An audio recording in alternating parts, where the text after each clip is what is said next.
we're joined from Cairo by managing editor of Al-Ahram, Mohamed Ezz El-Deen.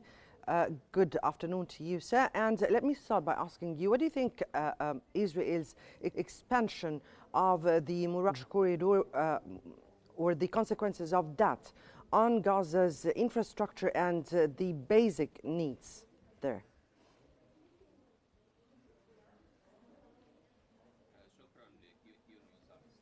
Thank you so much, and for Qnews for having me. Of course, there will be catastrophic implications and consequences.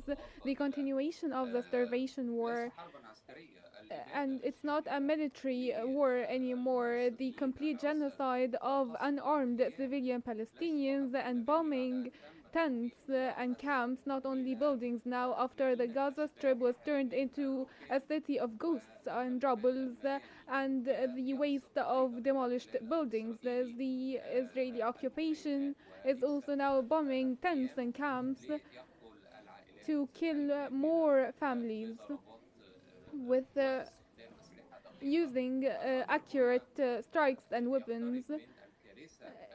Here it is a humanitarian catastrophe in line with the starvation war and the continuation of the military bombing strikes. The Gaza Strip was divided into 3 areas.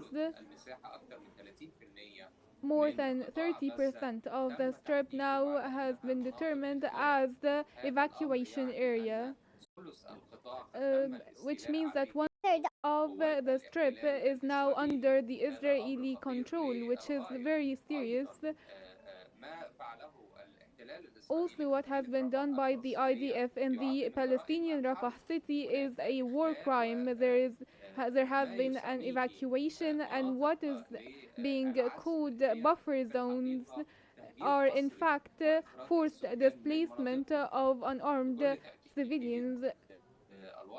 Definitely, it's a catastrophic situation, and the international organizations and relief organizations are complaining and saying that the IDF are hindering the access of humanitarian aid, and they are calling it as an attempt to pressure the resistance to turn in the Palestinian detainees, the Israeli detainees, and in fact Netanyahu and the far-right government are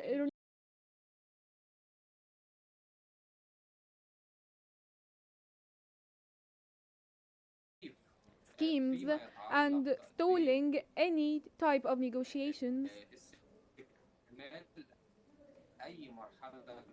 or negotiations for a second phase of the ceasefire agreement. Well, now, from your point of view, what has the Israeli aggression and destruction of medical facilities and the depletion of supplies reflect on Gaza's ability to deal with the severely malnourished children?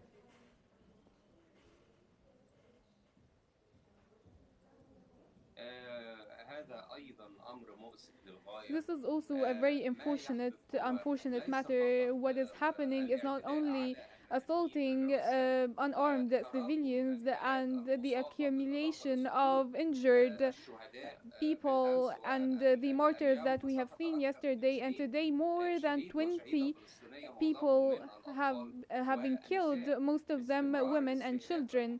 The continuation of targeting medical facilities and getting them out of service, in addition to killing the international personnel working in the relief centers, as well as the medical staff.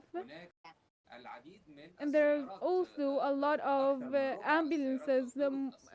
Quarter or 1/3 of the vehicles in Gaza now are without fuel, which is hindering the humanitarian relief efforts. With the halt of the humanitarian aid access or fuel access, are all military tactics against unarmed civilians.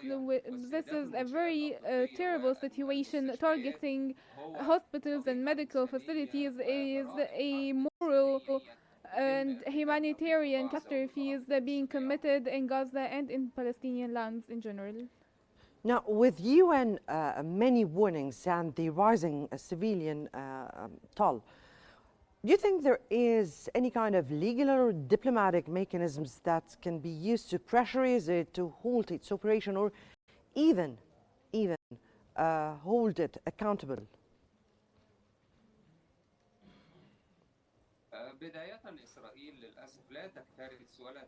Israel is not really interested in international law, but there are pressures to be practiced by the United States, the main alliance to Israel.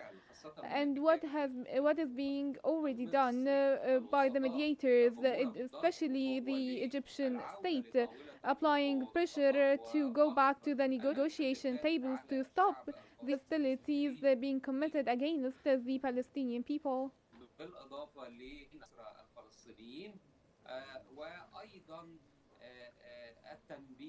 And also calling upon the international community and informing them of the seriousness of the continuation of the current status and the continuing killing against the unarmed civilians in Palestine. I think the UN or the Security Council shall be addressed and to hold a session to expedite the current negotiations to result in a detainee exchange process and also releasing some Palestinian prisoners. Right. And the immediate humanitarian access resumption. I think the European Union, especially France, had a role pressuring the Israeli side, pushing them towards more negotiations, but there is a determination from the far-right government in Israel to fail any path for negotiations, even if the Palestinian resistance agreed to release all the Israeli detainees at once in exchange for releasing some of the Palestinian detainees, in addition to halting the hostilities and granting a sustainable access of humanitarian aid. And also, after stopping the war, they shall enter into a political process. But here, the Israeli side is not even interested in getting the Israeli detainees back. Israel has a strategic plan to evacuate the Palestinian lands and to forcibly or voluntarily displace the population and to end any attempts for a two-state solutions or peace negotiations. It remains to be seen how will the international community respond to that. That was the managing editor of Al-Ahram, Mohamed Ezz El-Deen. We thank you so much for joining us here on Qnews.